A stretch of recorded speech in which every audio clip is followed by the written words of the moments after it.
চিনো কি ফাগুন মাসে ছেড়ে চলে যাবি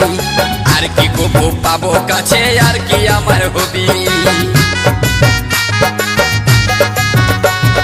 পেটে খিদা মুখে লাজ ভালো জিনিস লয় খিদা পালে মুখ ফাড়ে খুঁজে নিতে হয় আজ পাবো কাল পাবো বলে গো আমি থাকলি আশা করে আজ পাবো কাল পাবো বলে গো আমি থাকলি আশা করে আজকে দিতেই হবে আজকে দিতেই হবে আর রইব না আশাতে গো দিতে হবে ও তুই কি লিবি ও তুই কি লিবি খুলে বল নয় আমাকে রেহে কি লিবি দিব বলে আশা দিলি গো